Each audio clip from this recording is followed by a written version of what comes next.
Los Angeles, LOSANGELES. ఇదేంటండి? అమెరికాలో ఒక నగరం. అందరు గుర్తుంచుకోండి, అమెరికాలో ఒక నగరం. ఆంధ్రప్రదేశ్లో నగరాల పేర్లు చెప్పండి.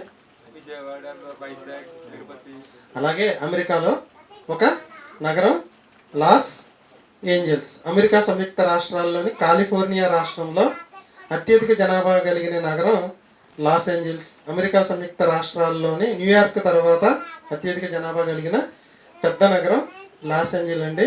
పడమటి తీర నగరాల్లో ఇది అతిపెద్దది. దీని సంక్షిప్త నామం ఏంటంటే LA అంటే లాస్ ఏంజల్. ప్రపంచంలో ఆల్ఫా నగరంగా గుర్తించబడింది. ఆల్ఫా ఒమేగా యేసుక్రీస్తు మనకు కొత్త నిబంధన ఉంటుంది గ్రీక్ భాషలో అనమాట. అంటే మొట్టమొదటిది, ఆదిది ఇదే అనమాట. ప్రపంచ నలుమూల నుండి వచ్చిన వారు ఇక్కడ సుమారు 100 భాషలు మాట్లాడతారంట. ఏంటంటే ప్రపంచం యొక్క నలుమూలల నుంచి లాస్ ఏంజల్ నగరానికి వచ్చిన వాళ్ళు ఉన్నారంటే వీళ్ళు ఎంతమంది ఎన్ని భాషలు మాట్లాడతారు? ఒక్క నగరంలోనే సుమారు 100 భాషలు మాట్లాడతారు. దాని ముద్దు పేరు ఏంటంటే సిటీ ఆఫ్ ఏంజల్స్, తెలుగులో దేవతల నగరం. లాస్ ఏంజల్స్ అంటే దాని ప్రత్యేకతలు ఏంటంటే అత్యధిక ధనికులు నివాసం ఉండే నగరం అండి. అత్యధికంగా అక్కడ ఎవరుంటారంటే అందరూ ధనవంతులే. ఇంకోటి అందగత్తెల నగరం అంటండి, ఏంజల్ నగరం. హాలీవుడ్ స్టార్స్ అందరూ నివసించే నగరం. ఎలక్ట్రానిక్ మెసేజ్ పుట్టింది కూడా లాస్ ఏంజల్స్లోనే. ఇంటర్నెట్ పుట్టింది కూడా అక్కడే. డాల్ఫిన్ థియేటర్ అక్కడే స్టార్ట్ అయింది. మంచి DOW డాల్ఫిన్ సౌండ్స్ అంటారు సరే, థియేటర్, పెద్ద థియేటరే అక్కడే మొదట ఉందంటండి. మనుషుల కన్నా కార్లు ఎక్కువ ఉంటారంట అక్కడ. కార్లు ఎక్కువ ఉంటాయంట. మనుషులు ఎంత, జనాభా కూడా చాలా ఎక్కువ ఉంటారు. మనుషుల కన్నా కార్లు ఎక్కువగా కలిగిన ఏకైక నగరం అంటండి. ఇలా చూసుకుంటూ పోతే దీని గొప్పతనాలు ఎన్నో ఉన్నాయి. లాస్ ఏంజల్స్లో చుట్టుపక్కల ప్రాంతాలు మరియు లాస్ ఏంజల్ ప్రస్తుతం అగ్నికి ఆహుతి అయిపోయింది. గత కొన్ని రోజులుగా ఆహుతి అవుతూనే ఉంది. కొండ చర్యలు కూడా ఏమవుతున్నాయి అంటే విరిగి పడిపోతున్నాయి. ఇదంతా మీకు టీవీలో చూసేసే ఉంటారు. నేనైతే చూడలేదు, మా ఇంట్లో టీవీ లేదు కాబట్టి. అవునా, చూసేస్తారు కదండి ఇదంతా మీరు. అక్కడ జరిగిన అగ్ని ప్రమాదాన్ని ఏమన్నారంటే వైల్డ్ ఫైర్ అన్నారు. వైల్డ్ ఫైర్ ఎప్పుడూ జరగని వైపరీత్యం ఇది. ప్రపంచ దేశాలన్నీ మాట్లాడుకుంటున్న వైపరీత్యం. ఈరోజు మన చర్చలో కూడా దాని గురించి మాట్లాడుకుంటున్నాం. ఎవరు దీనికి కారకులు? దేవుని కోపమా మరేదేనైనా? నలుదిక్కుల నుంచి ఈ మంటలు వచ్చేసినాయి ఏంటండి, ఎవరికి తెలియదు ఎలా జరిగిందో. ఈ మంటలు ఎక్కడి నుంచి వచ్చినాయి ఎవరికి తెలియదు. చాలామంది ఏమంటారంటే జనవరి 5వ తారీఖున ప్రైజుల డిస్ట్రిబ్యూషన్ జరిగింది. ఆ రోజు చాలామంది దేవుడికి 0 మార్కులు వేశారు. దానివల్లనే 0 మార్కులు వేశారు కాబట్టి ఈ అగ్ని ప్రమాదం అనేది జరిగిందని కొంతమంది చెప్తున్నారు. కొంతమంది చెప్తున్నారంటే లాస్ ఏంజల్ పట్టణం భయంకరంగా తయారైంది, దానివల్లనే ఇలా జరిగిందని కొంతమంది చెప్తున్నారు. ఇప్పుడు దేవుడు మన మీద కోపాన్ని చూపించాలి అంటే వెంటనే చూపించేస్తాడండి. 0 అన్న వెంటనే కాలిపోయింది అంటారా? మనకు వాక్యం తెలుసు కాబట్టి దేవుడు వెంటనే చర్యలు తీసుకునేవాడు కాదు. ఎప్పటి నుంచో ఇది జరుగుతూనే ఉంది. పాపం ఎంత నష్టం జరిగిందంటే కొన్ని లక్షల కోట్ల రూపాయల నష్టం జరిగిందంట. కానీ లక్షల కోట్ల నష్టం జరిగింది. చూస్తుంటే మనకే బాధగా వేదనగా ఉంది. బాలీవుడ్, హాలీవుడ్ స్టార్స్ అందరూ కూడా ఇక్కడ పెద్ద పెద్ద ఇల్లు అనేది నిర్మించుకున్నారు. మన గ్రామంలో 50 లక్షల రూపాయల ఇల్లు ఉందండి. ఎవరిందన్నా?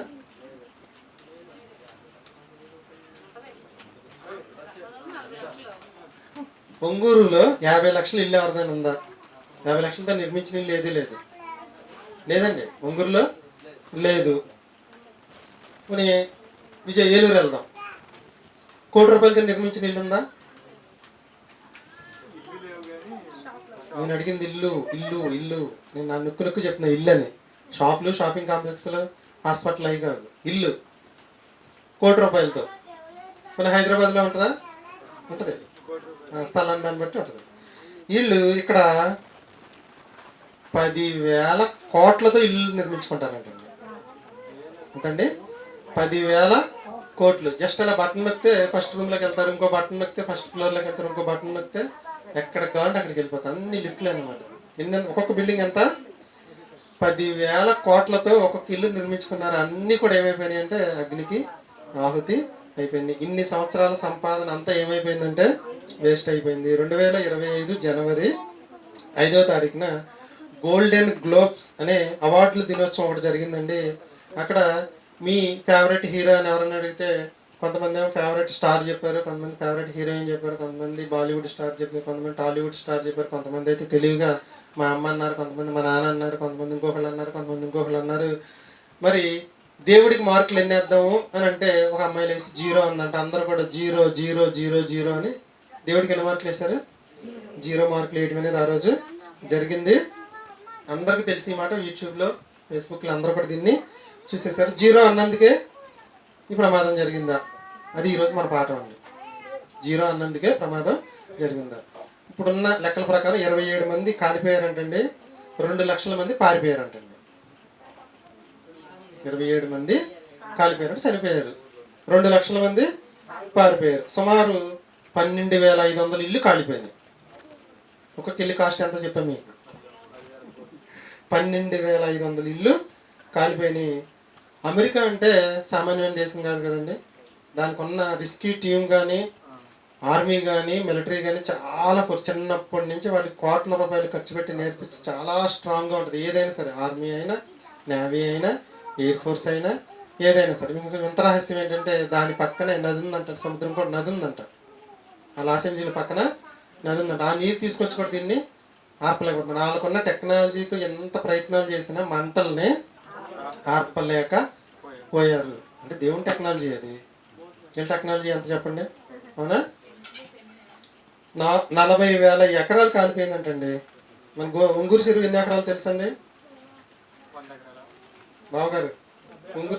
ఒంగూరు చెరువు సుమారు 100 ఎకరాలు, అంటే 70-80 దాకా ఉంటుంది. అలాంటిది 40,000 ఎకరాలు అంటే ఒక్కసారి ఆలోచించి ఎంత ప్రాంతం ఆలోచించుకోండి. 40,000 ఎకరాల్లో ఉన్నది మొత్తం బూడిదైపోయింది. ఏమీ లేదండి. ప్రపంచవ్యాప్తంగా చర్చించుకుంటున్న విషయం, ఎప్పుడూ జరగని వైపరీత్యం లాస్ ఏంజల్స్ దహనం. ఇది ఒక అందగత్తెల నగరం, అందాల నగరం. కార్లు మొత్తం కాలిపోయినాయి అంటండి. కార్లు మొత్తం కాలిపోయినాయి అంట. మనుషుల కన్నా కార్లు ఎక్కువ ఉన్నాయి కదా. అసలు కార్లు కాలిపోయినాయి అంటే ఎన్ని కార్లు కాలిపోయినాయి ఒకసారి ఆలోచించండి. అప్పుడు ఏం చేయాలి చెప్పండి? అదే ప్రాంతంలో మనం ఉన్నాం. మనం స్టార్ అనుకుందాం, మనకు ఒక ఇల్లు ఉంది అనుకుందాం, 20 కార్లు ఉన్నాయి అనుకుందాం. ఏం చేయాలి చెప్పండి? కారు వేసుకుని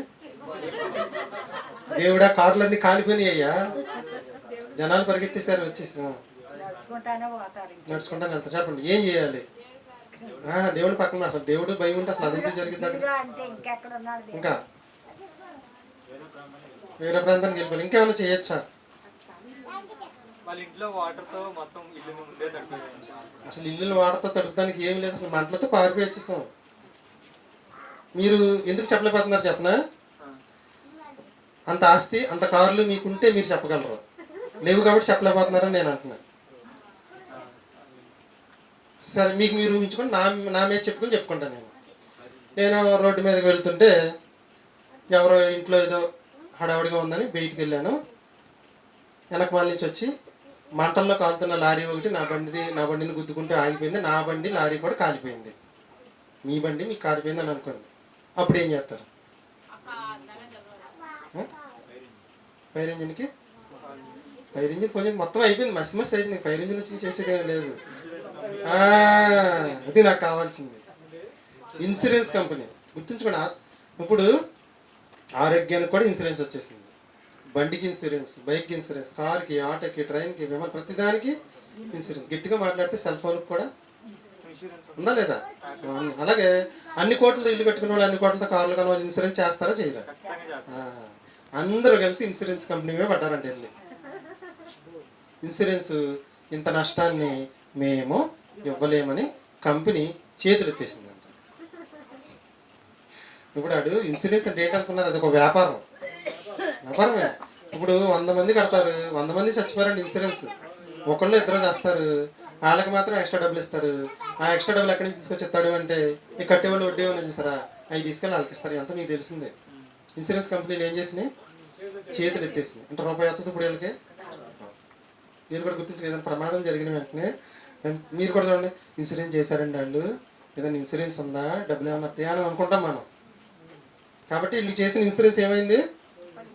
అస్సలు ఇవ్వమంటే ఇవ్వమన్నారంట. దానికి సంబంధించి చిన్న ఉపమానం లాంటిది ఒకటి చెప్తాను. అక్కడ ప్రాంతాల్లో పరిస్థితి ఎలా ఉంటుందంటే, ఒక తల్లి బయటకు వచ్చి, ఎందుకంటే అది క్రిస్టియన్ దేశం ఉంది. దారుణం ఏంటంటే అది ఒక క్రిస్టియన్ దేశం. అమ్మ కారులో వెళ్తున్నావు కదా ఫ్రెండ్స్తో, డ్రైవింగ్ స్టార్ట్ చేసేటప్పుడు ప్రార్థన చేసుకో అమ్మా, దిగిపోయిన తర్వాత దేవుడికి థ్యాంక్స్ చెప్పి చక్కగా దిగండి అమ్మా అని చెప్పి. దేవుడా, నా కారులో 9 మంది ఉన్నారు, దేవుడు కూర్చోడానికి చోటు లేదు ఇక్కడ, కావాలంటే దేవుడిని తీసుకెళ్ళి డిక్కీ ఉంది కదా అనమాల, ఆ దేవుడిని డిక్కీలో కూర్చోబెట్టమ్మని నవ్వుకుంటూ వెళ్ళిపోద్దంట. అర్థమైందా? దేవుడు ఎక్కడున్నాడు? వాళ్ళకి మనసుల్లో లేడు, వాళ్ళు కూర్చున్న చోట కూడా లేడు. ఎక్కడున్నాడంటే డిక్కీలో ఏం పెడతామండి? అది పరిస్థితి. దేవుడు ఎక్కడున్నాడు? వాళ్ళ స్థానాల్లో వెనమాల ఎక్కడో ఉన్నాడు. అది ఆ ప్రాంతంలో ఉన్న పరిస్థితి. మరి దేవుడు జీరోనండి, అది తెలుసుకోవాలి మనం. దేవుడు జీరోనా? లాస్ ఏంజల్ ప్రజలు కూడా ఈ విషయాన్ని తెలుసుకోవాలి. మనందరం కూడా ఈరోజు తెలుసుకుంది. కీర్తనల గ్రంథం కండి, కీర్తనల గ్రంథం 86వ అధ్యాయం 15వ వచనం. కీర్తనల గ్రంథం 86వ అధ్యాయం 15వ వచనం. కీర్తనల గ్రంథం 86వ అధ్యాయం 15వ వచనం. ప్రభువా, అని చాలా మంచి మాటలన్నీ అండర్లైన్ చేసుకుని రాసుకున్న వాళ్ళు రాసుకోండి. కీర్తనల గ్రంథం 86:15. దయాదాక్షిణ్యము గల దేవుడు, దీర్ఘశాంతము గల దేవుడు, కృపా సత్యములతో నిండిన దేవుడు. దేవుడు ఎటువంటి వాడండి? దయగలిగిన వాడు, దాక్షిణ్యం కలిగిన వాడు, దీర్ఘశాంతం గలవాడు, కృపా సత్యములతో నిండిన వాడు. జీరో అన్న వెంటనే కాల్ చేయలేదు, అది మీరు అర్థం చేసుకోవాలి. చించల మనసుకోడు కదా, వెంటనే కోపం వచ్చింది కదా అని వెంటనే ఆపదలేని తీసుకొచ్చే దేవుడు కాదు. అసలు దేవునికి ఉన్న లక్షణం ఏంటంటే దయాదాక్షిణ్యము గల దేవుడు, దీర్ఘశాంతం గల దేవుడు, కృపా సత్యములతో నిండినవాడు. అదే 103:8 చూడండి. కీర్తన గ్రంథం 103:8 వచనం. యెహోవా దయాదాక్షిణ్య పూర్ణుడు, దీర్ఘశాంతుడు, కృపా సమృద్ధి గలవాడు. 2 ఒకటేనండి సమాధానం. కీర్తన గ్రంథం 86:15 కానీ 103:8 కానీ. 103:8 చూడండి. యెహోవా దయాదాక్షిణ్య పూర్ణుడు, దీర్ఘశాంతుడు, కృప సమృద్ధి గలవాడు. రెండిట్లో ఒకటే ఉందండి. 2 వచనాల్లో కూడా ఒకటి. తొందరపడి నిర్ణయం తీసుకోడు అండి, తొందరపడి అస్సలు దేవుడు నిర్ణయం అనేది తీసుకుంటే దానికి ఉన్న పేరేంటంటే దీర్ఘశాంతం గలవాడంటే టైం వచ్చే వరకు ఆగుతాడు, వెంటనే రంగంలోకి దిగడు. ఎప్పుడు కూడా మనం ఏదైనా తప్పు చేసినప్పుడు, పాపం చేసినప్పుడు ఏమీ అవ్వట్లేదు కదా అని మనం అనుకున్నాం అనుకోండి, దానికి టైం చూసి దేవుడు, నేను పాట రాస్తాను, పగ నాశనము గర్వం అనే పాటలో పగ తీర్చుకోవడానికి పగ తీర్చుట దేవుని పని అనే పాటలో పగ తీర్చుకోవడానికి అంటే దేవుడు ఒక దినాన్ని సిద్ధం చేస్తాడంట. మీరు పాట విన్నవాడికి అర్థమైంది. పగ తీర్చుకున్నటకు దేవుడు ఒక దినము సిద్ధము కూడా బైబిల్లో ఉన్నదండి, 66 పుస్తకాల్లో ఉన్నదండి, సంతకం పెట్టిన మొక్క కాదు అది. పగ తీర్చుకున్నటకు దేవుడు ఒక దినాన్ని సిద్ధం చేస్తాడంట. చూసి ఒక డేట్ అనేది ఫిక్స్ చేసుకుని అప్పుడే మాత్రం ప్రయోగాన్ని చేస్తాడనమాట. ప్రకృతిలో విపత్తు వచ్చింది అంటే మనిషిలో వింత చేష్టలు ఎక్కువైనాయి అని అర్థం. ప్రకృతిలో విపత్తు వచ్చింది అంటే మనిషిలో వింత చేష్టలు ఎక్కువైనాయి అర్థం. ప్రకృతిలో మార్పు వచ్చిందంటే మనిషిలో మార్పు వచ్చిందని అర్థం. ప్రకృతిలో మార్పు వచ్చిందంటే మనిషిలో కూడా మార్పు వచ్చిందని అర్థం. ఇవన్నీ మీకు చాలా రెఫరెన్స్లు ఉన్నాయి. మీకు సింపుల్గా 2 రెఫరెన్స్ చూపిస్తారు. నహూము గ్రంథం చూడండి. నహూము గ్రంథం 1వ అధ్యాయం 3వ వచనం. నహూము గ్రంథం 1వ అధ్యాయం 3వ వచనం. నహూము గ్రంథం 1వ అధ్యాయం 3వ వచనం స్టార్టింగ్లోనే ఉంటుందండి. నహూము గ్రంథము, మీ అందరూ 66 పుస్తకాలు చెప్పేశారు, మర్చిపోయారండి. నహూము గ్రంథము, చిన్న ప్రవక్తలో ఉంటాడు. నహూము 1వ అధ్యాయం 3వ వచనం. యెహోవా, ఇది నీ కీర్తన గ్రంథం దావీదు కాలంలో రాయబడింది అనుకుంటే. నహూము అంటే చివరికి వచ్చేస్తుంది. అక్కడ కూడా చెప్తున్నమాట. యెహోవా దీర్ఘశాంతుడు, జీరో కాదండి, బాహుబలైన మహాబలము గలవాడు. 2వ వచనం చూడండి. నేను ఇది మీకు ఎందుకు చూపించానంటే ఎందుకు చూపించాడు? రెండో వచనం చూడండి. యెహోవా దీర్ఘశాంతుడే కాదు, కృపాసత్యంతో నిండిన వాడే కాదు, దయాదాక్షిణ్య పూరునే కాదు, మహాబలము గలవాడు ప్లస్ రోషము గలవాడై ప్రతీకారము చేయువాడు. పగ తీర్చుకుంటాడంట. పగ తీర్చుకోవచ్చా? మనం తీర్చుకోకూడదు, ఆయన తీర్చుకోవచ్చు. పగ తీర్చుట దేవుడి పని, మన పని కాదు. మళ్ళీ చదవండి. యెహోవా రోషము గలవాడే. నహూము గ్రంథం 1వ అధ్యాయం 2వ వచనం. నహూము గ్రంథం 1వ అధ్యాయం 2వ వచనం. యెహోవా రోషము గలవాడే. మామగారికి పక్కన కూర్చుని వచనం చూపించు. నహూము గ్రంథం 1వ అధ్యాయం 2వ వచనం. యెహోవా రోషము గలవాడై ప్రతీకారము చేయువాడు. యెహోవా ప్రతీకారము చేయును, ఆయన మహోగ్రత గలవాడు. అంటే శత్రువులకు ప్రతీకారము చేయును, కోపము ఉంచుకొనును. మళ్ళీ ఒక్కసారి చదవండి ఆ వచనం. యెహోవా రోషము గలవాడై దీర్ఘశాంతుడే కాదు, ప్రతీకారం కూడా చేస్తాడు. దీర్ఘశాంతుడు ప్లస్ రోషము గలవాడు, ప్రతీకారము చేస్తాడు. 1:6 చూడండి, మీకు అవసరమైన రిఫరెన్స్ లో చూపిస్తాను. 1:6. ఆయన ఉగ్రతను సహింపగలవాడెవడు, ఆయన కోపాగ్ని ఎదుట నిలవగలవాడెవడు, ఆయన కోపము పారిందా? ఎక్కడ పారింది? లాస్ ఏంజిల్లో పారింది. లాస్ ఏంజిల్ పక్కనే ఒక నది ఉందంటండి, కానీ ఆ నీటిని తీసుకొచ్చి కూడా వీళ్ళు దాన్ని ఆర్పలేకపోయారంట. చూసుకోండి మళ్ళీ ఒక్కసారి. 6వ వచనం. ఆయన కోపాగ్ని ఎదుట ఆయన ఉగ్రతను సహింపగలవాడు ఎవడు, ఆయన ఎందుకు ఆయన కోపం ఎందుకు వస్తుంది? మీరు ముందు వచనాల్లో చదివారు. ఎందుకు వస్తుంది కోపం? విరోధుల మీదకి ఆయన కోపం వస్తుంది. విరోధులు ఎవరంటే పాపం చేసేవాడు విరోధులు. చదవం తర్వాత. ఆయన కోపము అగ్నివలే పారును, అది లాస్ ఏంజిల్ మీద పారింది. దాని పక్కన ఆయన కొండలను కొట్టగా అక్కడ కూడా కొండల బద్దలైనాయండి. బద్దలవును. యెహోవా ఉత్తముడు, సరిపోద్ది. ఆయన కోపాగ్ని ఎదుట నిలవగలవాడు ఎవడు, ఆయన కోపం ఎలా పారద్దంటండి? అగ్ని వలె పారింది. ఎక్కడంటే లాస్ ఏంజిల్ మీద పారింది. రోమిలికి రాసిన పత్రిక, కొత్త నిబంధనలో చూద్దాం. రోమిలికి రాసిన పత్రిక 2వ అధ్యాయం 4వ వచనం. 2వ అధ్యాయం 4వ వచనం. దేవుడు అనుగ్రహమును మారు మనసు పొందుటకు నిన్ను ప్రేరేపించుచున్నదని ఎరుగక ఆయన అనుగ్రహ ఐశ్వర్యమును సహనమును ఒకసారి దీర్ఘశాంతమును. ఎందుకు దేవుడు దీర్ఘశాంతంగా ఎందుకున్నాడు? దీర్ఘశాంతం ఎందుకంటే మారతాడేమోనని, మారతారని ఇన్ని రోజులు చూసి చూసి చూసి చూసి అగ్ని పంపించడం అనేది జరిగింది. మళ్ళీ చదువు.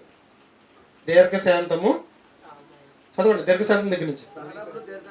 సహనమును దీర్ఘశాంతము తృణీకరించుదువా, నీ కాఠిన్యమును మార్పు పొందని నీ హృదయమును అనుసరించి ఉగ్రత దినమందు అనగా తీర్పు బయలుపరచబడు దినమందు నీకు నీవే ఉగ్రతను సమకూర్చుకొనుచున్న. 6వ వచనం చూడండి. ఆయన ప్రతివానికి వాని క్రియల చొప్పున ప్రతిఫలం ఇచ్చాను. పగ తీర్చుట దేవుని పని, ప్రతిఫలం ఇవ్వడం కూడా దేవుని యొక్క పని. సుమారు అంటే అమెరికా దేశంలో 48 లక్షల పెట్రోల్ బావులు ఉన్నాయంట. బావులు అంటే ఇప్పుడు మనం ఏరియాలో ఒకప్పుడు నూతులు ఉండే, ఇన్ని నీళ్ళు తోడినా వస్తూనే ఉండాలి. పెట్రోల్ బావులు నుంచి పెట్రోల్ తోడుకోవడం అమ్ముకోవడం, 40,000 బావులు అంటే అసలు ఇప్పుడు వాళ్ళంతా కోట్ల ఆస్తి ఉండడానికి కారణం అదే. నేను చెప్పింది అమెరికాలో. ఇప్పుడు ఒక్క లాస్ ఏంజిల్లో మాత్రమే సుమారు అమెరికాలో ఉన్నాయేమో 48 లక్షల పెట్రోల్ బావులు. 48 లక్షలు. ఒక్క లాస్ ఏంజిల్ తగలబడిన పట్టణంలో ఉన్నాయి 40,000 బావులు ఉన్నాయంటండి. అసలు ఎంత కోట్లు వస్తుందో చూసుకోండి. అక్కడ వారు ఆ ధనంతో వారు నిర్మించుకున్న నగరమే ఈ యొక్క నగరం. 1వ పేతురు పత్రిక 3వ అధ్యాయం 20వ వచనం చూస్తే, 1వ పేతురు పత్రిక 3వ అధ్యాయం 20వ వచనం. పేతురు గారు రాసిన మొదటి పత్రిక 3వ అధ్యాయం 20వ వచనం. పేతురు గారు రాసిన మొదటి పత్రిక 3వ అధ్యాయం 20వ వచనం. దేవుని దీర్ఘశాంతము ఇంకా కనిపెట్టుచున్నప్పుడు నోవాహు దినములలో ఓడ సిద్ధపరచబడుచుండగా అవిధేయులైన వారి యొద్దకు అనగా చెరలో ఉన్న ఆత్మల యొద్దకు ఆయన ఆత్మరూపిగానే వెళ్ళి వారికి ప్రకటించారు. మీరు ఒకటి గుర్తుంచుకోండి, ఇప్పుడు లాస్ ఏంజల్స్లో వాక్య ప్రకటన అనేది జరిగిందా జరగలేదా?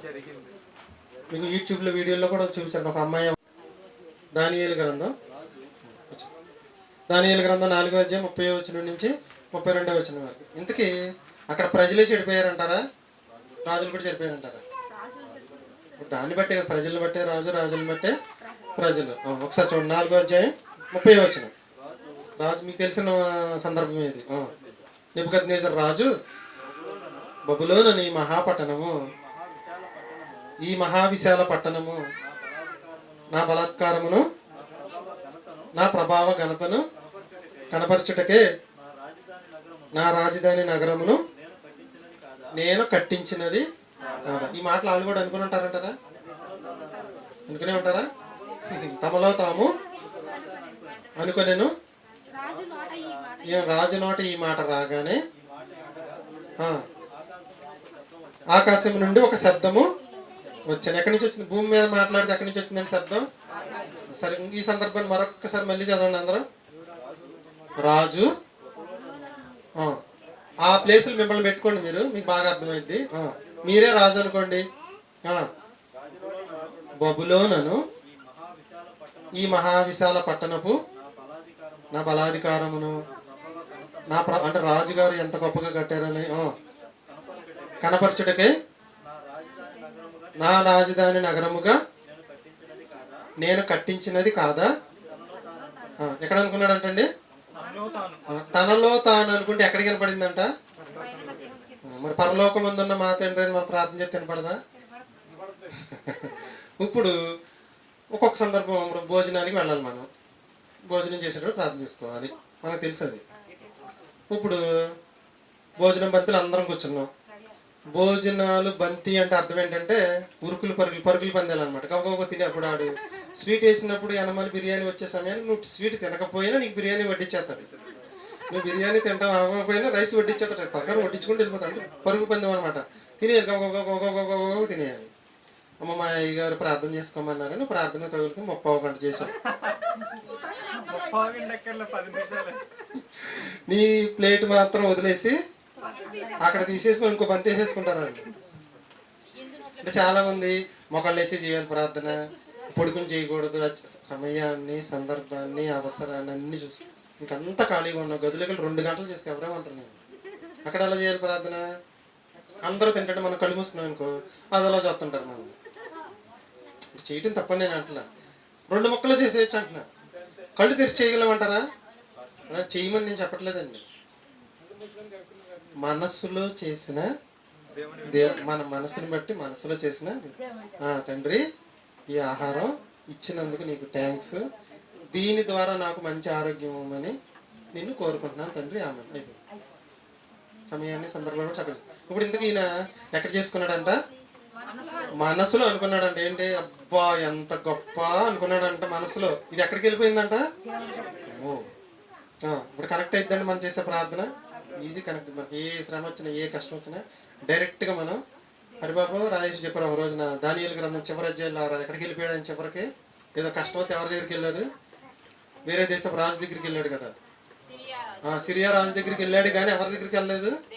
దేవుడి దగ్గరికి వెళ్ళలేదు. మనం కూడా ఎవరికి చేయాలి అంటే దేవుడికే చేయాలి. ఏ కష్టం వచ్చినా ఆయనే డైరెక్ట్గా ఆయన వచ్చి చేయడు. గుర్తుంచుకోండి, మనుషుల ద్వారా మీకు సహాయం అనేది దేవుడికి అందింది. మీరు సహాయం అందిన తర్వాత మీరేమనుకోవాలంటే ఆ మనిషిని హీరో చేయకూడదు. మనం ఎప్పుడు అయినా మనలాంటాడే నాకు దేవుడు చేశాడు సహాయం, దేవుడికి థ్యాంక్స్ చెప్పుకోవాలి. ఇప్పుడు చెప్పినా నాకు దేవుడి ద్వారా దేవుడు చేశాడండి, దేవుడు చేశాడని చెప్పకుండా పలానా అమ్మాయి చేసింది, పలానా అమ్మాయి చేసింది, పలానా అమ్మాయి చేసింది, దేవుడికి మెంటల్ వస్తుంది. అంతే కదా. మరి ఆయనకి రావాల్సిన క్రెడిట్ ని మనమే వీళ్ళకి ఇచ్చేస్తాం. మనిషికి నాకు దేవుడు చేశాడు, నాకు దేవుడు చేశాడు, నాకు దేవుడే చేశాడు. మనసులో అనుకుంటే ఎక్కడికి వెళ్ళిందంట? పరలోకానికి. ఇప్పుడు చూడండి తర్వాత చదువు. రాజు నోట అంటే ఆ మాట మనసులోనే ఉంది, ఇంకా బయటికి రాలా. ఉదాహరణకు మనం ఇప్పుడు హరిబాబు వస్తున్నాడు అని అనుకుందాం, బండి అక్కడ ఆగింది. నేను ఏమనుకున్నానంటే హరిబాబు వచ్చేవారం నాకు కొంచెం పని ఉంది, నువ్వు పాఠం చెప్తావని నేను మనసులో అనుకున్నా, చెప్దామని అనుకున్నా.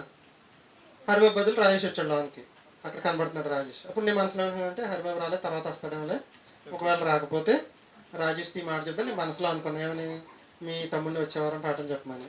ఈ లోపల హరిబాబు వచ్చాడు. నేను ఇంటికి చెప్పానండి, ఇదంతా బయటికి మాట్లాడే మాటల కన్నా మనసులో వేల మాటలు మాట్లాడతాం. వీటిలన్నిటి కూడా తీర్పు ఉందని చెప్తున్నా మీకు నేను. అర్థమైంది ఇప్పుడు మీకు? బయటికి మాట్లాడిన మాటలకే కాదు తీర్పు, మనసులో తిట్టుకున్నా అనుకున్నా ఏమనుకున్నా దానికి కూడా తీర్పే.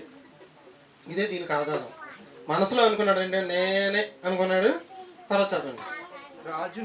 రాజు నోట ఈ మాట ఉండగానే, మీరు రాజేష్ ఎవరు అన్నారు మన ఇక్కడికి వస్తే మనం ప్రతి ఆదివారం ఏదో ఒక కొత్త విషయం తెలుసుకోకుండా ఇంటికి వెళ్ళము. ఈరోజు నేర్చుకునేది, మన వారం ఏమి నేర్చుకున్నారు కొత్తది? ఫింగర్ వేరు, రంగు వేరు, రుచి వేరు, వాసన వేరు, హెయిర్ స్టైల్ వేరు, నడక వేరు, అన్ని వేరు అన్నట్లుగానే ఎవరి సామర్థ్యం, ఎవరి టాలెంట్ వాళ్ళది. ఈరోజు ఏమి నేర్చుకున్నారంటే మనం మాట్లాడే ప్రతి మాటకి దేవుడికి లెక్క చెప్పవలసి ఉంది. మనం మాట్లాడేది మంచిదైనా చెడ్డదైనా దేవుడు తీర్పులోని తెస్తాడు. ఇప్పుడు ఏమి నేర్చుకున్నారంటే మనసులో అనుకున్న ప్రతి దానికి దేవుడు తీర్పులోకి తెస్తాడు. కాబట్టి మనస్సులో మాట్లాడుకునే మాటలతో చాలా జాగ్రత్త. ఎందుకంటే బయటికి మాట్లాడే మాటల కన్నా మనసులో మాట్లాడుకునే మాటలు చాలా ఉంటాయి. నిద్రపోయేటప్పుడు మంచంలో పడుకున్నప్పుడు ఎన్ని మాటలు మాట్లాడతాము. మంచమే ఎక్కావు, ఎక్కిన వెంటనే లైట్ ఆఫ్ చేసినట్టుగా నిద్రలోకి వెళ్ళావు కదా, వెళ్ళిపోతామా? చాలాసేపు ఉంటుంది. ఆ టైంలో ఎన్ని మాటలు మాట్లాడుకుంటామో అవన్నీ ఏ మాటలు అయి ఉండాలంటే దేవునితో మాట్లాడుకునే మాటలు అయి ఉండాలి. తండ్రి, ఈరోజు నాకు ఏ ప్రమాదం లేకుండా బెడ్ మీదకి ఎక్కాను, హాస్పిటల్లో ఎక్కకుండా. ఇలా మనం కన్వర్సేషన్ ఎవరితో మాట్లాడుకోవాలంటే దేవుడితో. నాకు ఈరోజు ఏ అనారోగ్యం రాలేదు, తిన్నా శుభ్రంగా జీర్ణం అవుతుంది, చక్కగా మంచి పాటలు ఉంది, మంచి ఇల్లు ఉంది, ఎంత నువ్వు ఇచ్చినా. అలా నువ్వు ఎక్కువగా ఎవరితో మాట్లాడాలంటే దేవుణ్ణి హైలైట్ చేస్తూ మనసులో మాట్లాడుకుంటే దేవుడు పొంగిపోతాడండి. పొందుతాడు, పొంగడా. తర్వాత చదవండి. ఇప్పుడు మనసులో మాట్లాడుకునే మాటలకు తీర్పు ఉందండి, ఉంది. దేవుడు వింటాడా? వింటాడు. వెంటనే సమాధానం చెప్తాడా? చూడండి, చెప్పేశాడు. చూడండి, రాజు నోట ఈ మాట ఉండగానే ఆకాశం నుండి ఒక శబ్దం వచ్చెను. అదేదనగా ఈయనేమో మనసులో మాట్లాడుకున్నాడు, దేవుడేమో ఓపెన్ గా పబ్లిక్ గా మాట్లాడుతున్నాడు. అంతేనా? ఈయన మనసులో మాట్లాడుకుంటే ఆయన ఓపెన్ గా మాట్లాడుతున్నాడు. రాజుకు నెబుకద్నెజరు, ఇది ఇంత మీకు తెలుసు, ఇక నువ్వు నీ రాజ్యం నీ దగ్గర నుంచి వెళ్ళిపోద్ది, నువ్వు గడ్డి తింటావు. అంతా అయిన తర్వాత మళ్ళీ ఈ రాజుగారే దేవుడి వైపు తిరిగి దేవుడిని ప్రార్థన చేస్తే మళ్ళీ యథాస్థితికి రావడం అనేది జరిగిందంత మీకు తెలిసి. నేను చూపించ కింద వచనాల్లో ఉంటుంది. అపోస్తుల కార్యాలు చూడండి, ఇద్దరిని చూపిస్తే అంతే. అపోస్తుల కార్యాలు 12 అధ్యాయం 21, 22, 23. అపోస్తుల కార్యాలు 22, 23. అపోస్తుల కార్యాలు 12 అధ్యాయం 21, 22, 23. అపోస్తుల కార్యాలు 12 అధ్యాయం 21, 22, 23.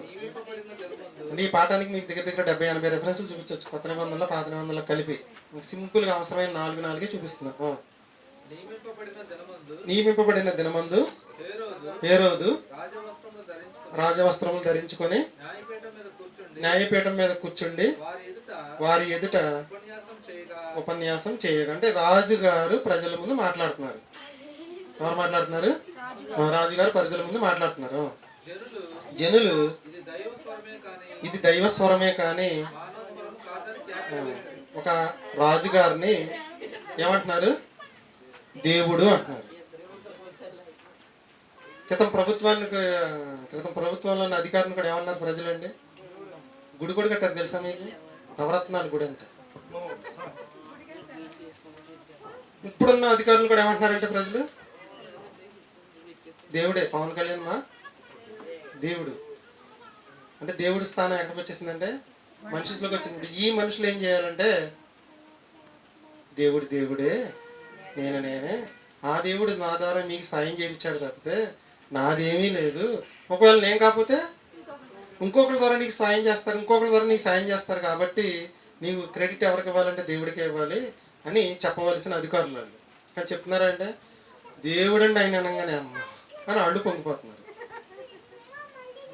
చాలా ప్రమాదం అండి ఈ ఓడి గుర్తుంచుకోండి. దేవుడి స్థానంలోనికి ఎవరు వెళ్ళినా సరే ఊరుకోడు అసలు ఆయన. తర్వాత చదవండి కిందకి చదవండి.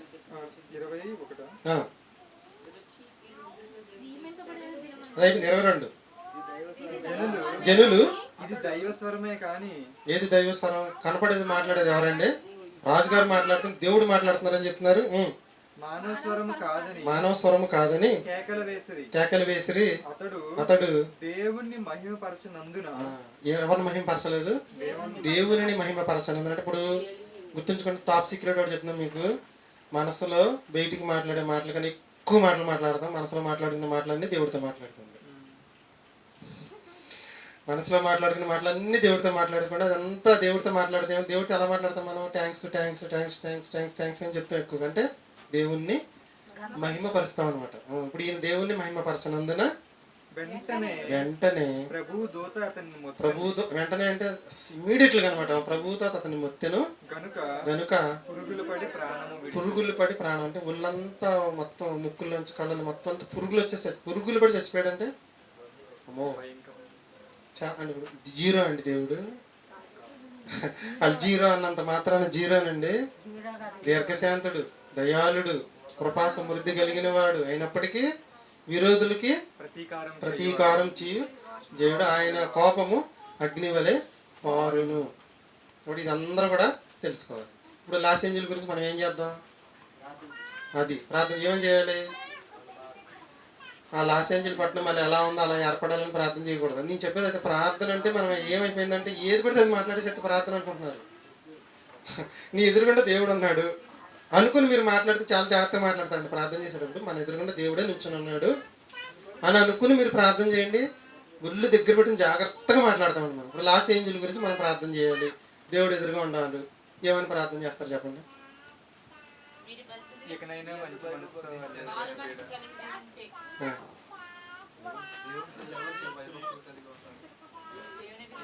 మీకు అర్థం అవుతుంది చెప్పింది. మీ ఎదురుకుండా దేవుడు ఉన్నాడు. దేవుడు వాక్యం ద్వారా మీకు ఏం చెప్పాడంటే లాస్ ఏంజల్ గురించి అయ్యా ప్రార్థన చేయమని వాక్యం చెప్పింది. అధికారుల కొరకు అందరి కొరకు ప్రార్థన చేయమంది.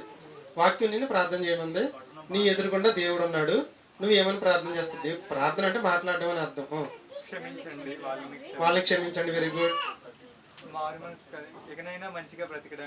బ్రతకడానికి గుర్తుంచుకోండి. ఏమని చేయాలంటే తండ్రి అక్కడ ఉన్న ప్రజలందరూ కూడా మనసు మారి నీ వైపు తిరిగితే వాళ్ళని క్షమించి మరలా పూర్వ వైభవాన్ని దానికి తీసుకురామని ప్రార్థన చేయాలి. క్షమించేయండి దాన్ని పూర్వ వైభవాన్ని ఇచ్చేయండి అంటే ఎవడో ఎలా ఇచ్చేస్తాడండి? అది నెబుకద్నెజర్ రాజు కిందకు వచ్చేటప్పటికి ఏమయ్యాడు? మరలా దేవుని వైపు తిరగండి. ఆ ప్రజలందరూ కూడా ఎవరి వైపు తిరగాలి? ఇప్పుడు దేవుని వైపు తిరిగితేనే మళ్ళీ మొదటి పరిస్థితికి అనేది రావడం జరుగుతుంది. 2 పేతురు పత్రిక 3వ అధ్యాయం 15 వచనం. 2 పేతురు పత్రిక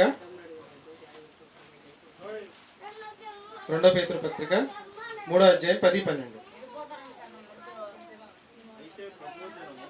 ఎక్కడికమ్మా? ఇక్కడ జఫనే ఉంది, వాటర్ కూడా ఉంది. 2 పేతురు పత్రిక 3వ అధ్యాయం 10-12 వచనాలు. ఇప్పుడు లాస్ ఏంజల్ అయింది, తర్వాత మన ఊరు అవ్వచ్చు, వేరే ఊరు అవ్వచ్చు, ఏ ఊరు అవ్వచ్చు, ఎక్కడైనా ఏదైనా అవ్వచ్చు, అన్నిటికీ కలిపి ఒకటే సమాధానం. చూడండి పేతురు గారు రాసిన 2వ పత్రిక, ప్రసాద్ మామ గారు చూపించి 2 పేతురు పత్రిక 3వ అధ్యాయం 10-12 వచనాలు. భవిష్యత్తులో జరగబోయే వాటిలన్నింటికి మనం ఏం చేయాలో ముందే చెప్తున్నాడు. చూడండి, ఇవన్నీ గనుక ఆకాశంలో రగులుకొని లయమైపోయినట్టు పంచభూతములు మిక్కటమైన వేండ్రముతో కరిగిపోవునట్టు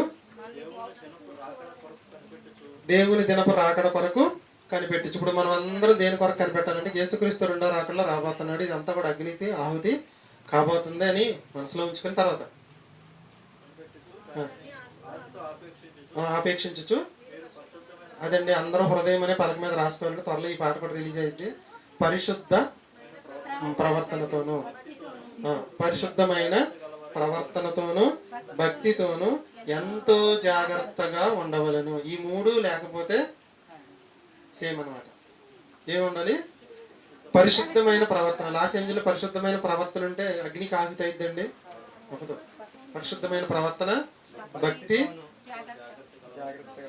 ఎంతో జాగ్రత్త గలవారై ఉండవలను. ఎంతో జాగ్రత్త. నేను ఏంటి ఈ మూడు కలిపి ఒక మొక్కలో చెప్పండి. పాపం చేయకుండా ఉండాలండి, అంతే. పరిశుద్ధ ప్రవర్తన, భక్తితో ఎంతో జాగ్రత్త గలవారే ఉండవలను. యేసుక్రీస్తు రెండో అక్కడ రాబోతుంది. ఇది మనసులో ఉంచుకొని ఇవన్నీ కూడా ముఖ్యమైన లైన్మెంట్తో వేండ్రమైన అగ్నితో ఇదంతా కూడా పంచిపోతలన్నీ కూడా కాలిపోబోతున్నాయి. కాబట్టి మనం ఏం చేయాలంటే ప్రభు దేవునపు రాకడ కొరకు కనిపెట్టుచు ఎంతో పరిశుద్ధ ప్రవర్తనతోనూ భక్తితోనూ ఎంతో జాగ్రత్త గలవారై ఉండవలెను. కాబట్టి చాలా జాగ్రత్తగా మనం ఉండాలి. ఇప్పుడు మీకు తెలుసు, కొత్త నిబంధనలు పాత నిబంధనలు చాలా రెఫరెన్స్లు ఉన్నాయి. ఏ దేశం అయితే నాకు విశ్వాసఘాతకమై పాపము చేసిన తగునో దానికి నేను విరోధిని. ఒక దేశం దేవునికి విరోధంగా పాపం చేస్తే దేశానికి విరోధి. ఒక కుటుంబం దేవునికి విరోధంగా పాపం చేస్తే కుటుంబానికి విరోధి. ఒక వ్యక్తి దేవునికి విరోధంగా పాపం చేస్తే ఆ వ్యక్తికి దేవుడు విరోధి. చాలామంది ఫోటోలు పెట్టి ఒక చర్చి మాత్రం కాలేదండి, ఒక క్రైస్తవుని ఇల్లు కాలేదండి అంటున్నారు. నేను నమ్మొచ్చు అంటారా?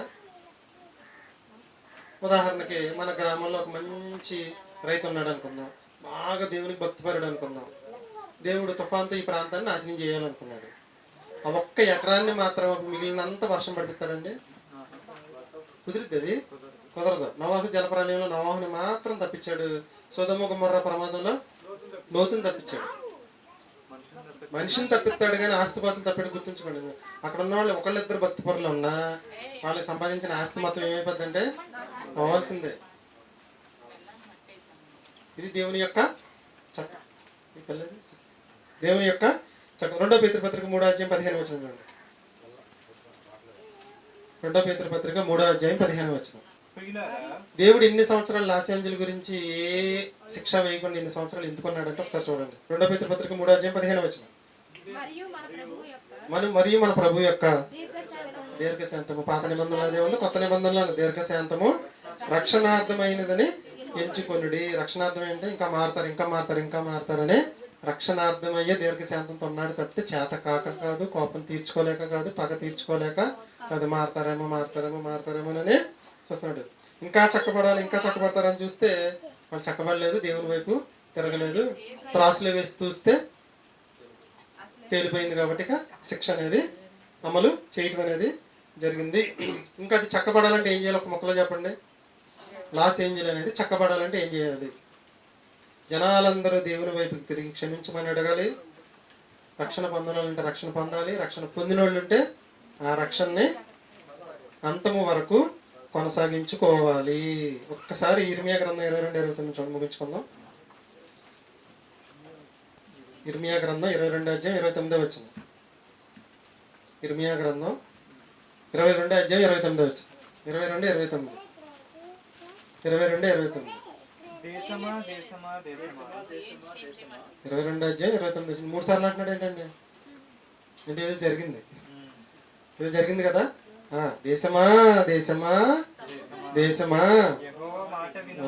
ఎవరైనా సరే, దేశమైనా, రాష్ట్రమైనా, జిల్లా అయినా, ప్రాంతమైనా, ఊరైనా, పట్టణమైనా, సంఘమైనా, మనిషి అయినా, భార్య అయినా, భర్త అయినా, కూతురైనా, కొడుకైనా, అన్నైనా, తమ్ముడైనా, చెల్లైనా, అన్నయ్య అయినా యెహోవా మాట వినుము. అందరికి దేవుడిచ్చేది ఒకే ఒక మాట ఏంటంటే నా మాట వినండి. అనవసరంగా నష్టాలు కొని తెచ్చుకోవద్దు. నా మాట వినండి. సంఖ్యాకాండం 35:34. సంఖ్యాకాండం ఏంటి ఆ మాట? నా మాట వినమన్నాడు. ఏంటి ఆ మాట? సంఖ్యాకాండం 35:34. సంఖ్యాకాండం 35:34. మీరు నివసించే దేశమును అపవిత్రపరచకూడదు. మీరు నివసించే దేశమును అపవిత్రపరచుకోకూడదు. ఇప్పుడు దేశం ఏమైంది? అది లాస్ ఏంజల్ అనేది అపవిత్రం అయిపోయింది. కాబట్టి దేవుని కోపం అనేది రగులుకుంది, నాశనం అనేది అయిపోయింది. ఉదాహరణకి మన ఊరు ఎవరో వచ్చారు, అంటే మీ ఊరు ఒక 50 ఏళ్ళ క్రితం ఎలా ఉంది, ఇప్పుడు ఎలా ఉంది, అంత చెడిపోయిందండి అంత చెడిపోయిందండి అంటారు. అదే మనిషిని ఇంకో వేరే ఊరు పంపించాం, అక్కడికి వెళ్ళి ఆ ఊరు ఎలా ఉందని అడగమని ఏమంటారు? మా ఊరు బాగుపడింది అంటాడు ఆయన. ఇప్పుడు ఊర్లన్నీ చెడిపోతే పట్టణాలను బాగున్నాయి అంటారా? పట్టణాలు చెడిపోయి ఇప్పుడు ఎన్ని కదండి, హైదరాబాద్ చాలా బాగుంది అంటారా? బొంబాయి చాలా బాగుంది అంటారా? ఇప్పుడు ఏది బాగుంది? ఇప్పుడు అన్నీ చెడిపోయినాయండి. దేశమా దేశమా దేశమా యెహోవా మాట వినుము, మీరుండు దేశాన్ని, మీరుండు ప్రాంతాన్ని, మీరుండు ప్రదేశాన్ని, మీరుండే ఇల్లుని, ఆత్మ నివసించే మానవ దేహాన్ని కూడా అపవిత్రపరచుకోకూడదు. దేశమే చెడిపోయింది తప్పితే ప్రకృతి ఏం చెడిపోవాల. మనలో మార్పు వస్తుంది. దేంట్లో మార్పు వస్తుంది అంటే ప్రకృతిలో ఆటోమేటిక్గా మార్పు అనేది వస్తుంది. యెషయా గ్రంథం 24:6. యెషయా గ్రంథం 24:6. ఇది ఒకనాటి ఇజ్రాయేలీ జనాంగంలో జరిగిన సంఘటనని మీకు చూపిస్తున్నాను. 24:6. యెషయా గ్రంథం 24:6. యెషయా గ్రంథం 24:6. శాపము దేశమును నాశనము చేయుచున్నది, దాని నివాసులు శిక్షకు పాత్రులైరి, దాని నివాసులు కాలిపోయిరి, శేషించిన వారు కొద్దిగానే ఉన్నారు. ఎంతమంది? శాసనం అంటే ఎంత అవుతుంది? 1,00,000ని 1000తో డివైడెడ్ చేసి చివరికి 1, 2, 3 శాసనం అంటే 1,00,000 మిగిలింది కదా. అలా తర్వాత చూడండి, శేషించిన వారు కొద్దిగానే ఉన్న. అదే ఇర్మియా గ్రంథం 23:10 చూడండి. 23:10. 23:10 ఇర్మియా గ్రంథం. దేశము వ్యభిచారులతో నిండి ఉన్నది, జడుల నడవడి చెడ్డదాయను. 24లో నాశనం చేస్తా అన్నాడు, 23లో ఎందుకు నాశనం చేశాడు రాశాడు. ఏంటండి? ఎందుకు? దేశము వ్యభిచారముతో నిండి ఉన్నది, జడుల నడవడి చెడ్డ. దేవుడికి పీక్ స్థాయిలోకి వెళ్ళిపోయే పాపం ఏంటంటే ఇదండి. కొంచెం రోజులైనా వెయిట్ చేస్తాడు, కానీ దీనికి మాత్రం వెయిట్ చేయడండి. సింపుల్ అసలు కాల్ చేయాలని చూస్తాడు అంతే. కాల్చడం ఎందుకండి? పక్కన అది ఉంది, లేదండి వర్షంతో ముంచేయచ్చు కదండి. ఎందుకు కాల్చాడు చెప్పగలరు మీరు?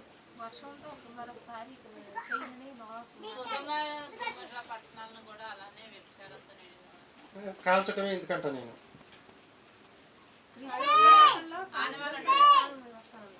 చెరుకు తోట మనం ఎవరో ఇప్పటివరకు వేయలే, వేసిన వాళ్ళకి బాగా తెలుస్తుంది. చెరుకు తోటని ఇప్పుడు కూడా కాలుస్తారు. చక్కన చెత్తే కదండి, చక్క తీసుకెళ్ళి చక్క ఏదైనా పొలాల్లో వేసుకోవచ్చు, లేకపోతే ఎంత కుప్పలాగేసి నీళ్ళు చల్లితే ఎరువులా తయారైంది. కానీ చెరుకు తోటని ఇప్పుడు కూడా కాల్చేస్తారు. ఎందుకంటే సమూలంగా దానికి సంబంధించిన వైరస్ ఏమీ కూడా ఆ ప్రాంతాల్లో ఉండకుండా చేయడం కోసం చెరుకు తోటని ఏం చేస్తారంటే కాల్చేస్తారు. ఎందుకంటే దేవుడు కాల్చడానికి కారణం ఏంటంటే దానికి సంబంధించిన ఏది కూడా ఉండడానికి వీలు లేదనమాట. తర్వాత చూడండి, గుర్తిస్తున్నాం. 23:10 ఏం చదివారు? దేశము వ్యభిచారముతో నిండి ఉన్నది, జనుల నడవడి చెడ్డదాయను. విజయవాడలో మొన్నే వచ్చింది ఒకటి. ఏంటది? బుడమేరు పొంగింది. బుడమేరు పొంగిందా? జనుల నడవడి చెడ్డదైందా? దేనికైనా ఈ పాఠాన్ని మీరు కలుపుకోవచ్చండి. జనుల నడవడి చెడ్డదైతేనే బుడమేరు పొంగిందా? బుడమేరు పొంగడం వల్ల జనుల నడ చెడ్డదైందా? ఈళ్ళు మార్పు వచ్చింది కాబట్టి దాంట్లో మార్పు అనేది వచ్చింది. దేశం ఎలా నిండిపోయిందంట? వ్యభిచారముతో నిండిపోయి ఉన్నది. మన ఊరు అనుకుంటాం మనం, మన ఊరు కన్నా పక్క ఊరు ఇంకా దరిద్రంగా ఉంది, దానికన్నా దాని పక్కది ఇంకా దరిద్రం, దాని పక్కది ఇంకా దరిద్రంగానే ఉంది. ఇంకా ముందుకెళ్తే పట్టణాలకు వెళ్తే పట్టణాలు చాలా బాగున్నాయండి, చాలా దారుణం. ఇంకా పెద్ద పట్టణాలకు వెళ్తే ఇంకా దారుణంగా ఉంది. అంతా కూడా ఏమైపోయిందంటే అపవిత్ర పరిచేస్తుంది. ఇది నోవాహు జలప్రలయంలో ఏం జరిగిందో చూసి ముగించేస్తాను. 6వ అధ్యాయం చూడండి. 6వ అధ్యాయం 6వ అధ్యాయం ఆదికాండం 6వ అధ్యాయం. ఆదికాండం 6వ అధ్యాయం. నరులు తమ నడవడిని చిరిపి వేసుకొని ఉన్నారన్నట్టు చూడండి. 6వ అధ్యాయం అదే పేజీలో చిప్పర్లో ఉంటుంది. 6వ అధ్యాయం కిందకి వెళ్ళిపోండి, బాగా కిందకి వెళ్ళిపోండి. 12వ వచనం. దేవుడు భూలోకమును చూచినప్పుడు మొక్కల్ని, జంతువుల్ని, పక్షుల్ని, అడవి జంతువుల్ని, పశువుల్ని, పురుగుల్ని కాదండి, దేవుడు మనుషులను చూసినప్పుడు అది చెడిపోయి ఉండను. భూలోకమా ఊరా? లోకం అంటే మొత్తం ప్రస్తుతానికి ఉన్న పరిస్థితి కూడా అదే. ఎక్కడన్నా దేవుడికి ఒక లెక్క ఉంటుంది. ఈ లెక్కకు మాత్రం ఉంటే కాపాడుతుంది, ఈ లెక్కకు మాత్రం ఉంటే కాపాడుతుంది, ఈ లెక్కకు మాత్రం 50. ఇప్పుడు అబ్రహాం దగ్గరికి వచ్చాడు, 50 ఉందా, 100 మంది ఉంటే కాపాడుతావా, ఇంతమంది ఉంటే కాపాడుతా, లెక్క అడుగుతాడు కదా. ఆ లెక్క ఎప్పుడైతే తగ్గిద్దో తీసేస్తాడు అనమాట. భూలోకమును చూసినప్పుడు అది భూమి మీద ఉన్న మనుషులందరూ చెడిపోయి ఉన్నారు, తమ మార్గములను చెరిపి వేసుకొని ఉన్నారు. సరిపోద్ది. ఆనాడు నోవాహు జల ప్రయాణం ముందు ఎలా ఉందో యేసుక్రీస్తు అన్నాడు, నోవాహు దినములలో ఎలాగుండేనో మనుష్య కుమారుడు రాకడలో కూడా అలాగే ఉంటుంది. ఎలా ఉంటుంది? భూమిని మొత్తం అందరూ ఎలా చెడిపోయారని చెప్పిన ఇక్కడ, దేశము వ్యభిచారముతో నిండి ఉన్నది, జనులు నడవడి చెడ్డదాయన. ఇప్పుడు మనం చేయవలసింది ఏంటంటే, దేశమా దేశమా దేశమా యెహోవా మాట మీరు ఏంటి ఆయన మాట అంటే, మిమ్మల్ని మీరు అపవిత్రపరుచుకోకూడదంటే అర్థం ఏంటంటే, సింపుల్గా ఒక మొక్కలో పాపం చేయొద్దు అంతే. దేవుడు మనం కోరుకునేది ఏంటంటే పాపం చేయొద్దు. ఇప్పుడు వాళ్ళు మారాలి, వాళ్ళ కోసం ప్రార్థించడం ఏమని చేయాలంటే, అక్కడ ఉన్న జనులందరూ నీ వైపు తిరిగి క్షమించమని అడిగి మళ్ళీ నీ వాక్య ప్రకారం జీవించేటట్లు జీవిస్తే మళ్ళీ వాళ్ళకి యథాస్థానం అనేది ఇవ్వుతండ్రి అని మనం ప్రార్థన చేయాలి. క్షమించమని ప్రార్థన చేయొచ్చు. ఓకేనా? అర్థమైందండి పాఠం? ఇదే ప్రమాదం భవిష్యత్తులో ఏది జరిగినా ఇదే రెఫరెన్స్లతో అక్కడ టైటిల్ మారుద్ది. ఏం మారుద్ది? లాస్ ఏంజల్ అనేది మారుద్ది అంతే. విజయవాడ భూకంపాలకి దేనికైనా ఇదే, ఎందుకంటే వాక్యంలో రాయబడి. ప్రార్థన చేస్తుంది. ప్రియా పరలోక ముందు మాత్రం నీ యొక్క పిల్లలతో కరెంట్ అఫైర్స్ అయిన లాస్ ఏంజల్ దహనం గురించి వాక్యంలో నీ మాటలకు ఏమి రాయించావు, మమ్మల్ని ఎలా ఉండమంటున్నావు, అసలు దానికి గల కారణాలు ఏంటి, నువ్వు అంత దీర్ఘశాంతం లేనివాడు, వెంటనే శిక్షను విధించేవాడు కాదని, పగ తీర్చుకోవడం నీ పని, ప్రతిఫలం ఇచ్చేది నీవేనని, వాళ్ళ నాశనానికి ముందు గర్వం నడిచిందని, అహంకారం నడిచిందని నీ పిల్లలకు తెలియజేసాను తండ్రి. వాక్య ప్రకారం మాలో ఉన్న లోటుపాటు నుండి సరిచేసుకుని ఉన్న పరలోక రాజ్యాన్ని చేరే భాగ్యం ఇక్కడ ఉన్న ప్రతి బిడ్డకి దయచేయమని క్రీస్తునామని ప్రార్థన అడిగి వేడుకుంటున్నాం పరమ తండ్రి. కానీ ఈరోజు ప్రార్థన కొంచెం లేట్గా ప్రారంభించాం. 1 గంటకి వెళ్దాం అందరం ఇంటికి. తర్వాత ఒక 40 నిమిషాలు 30 నిమిషాలు పాఠం ఉంటుంది, ముగించుకుని వెళ్దాం.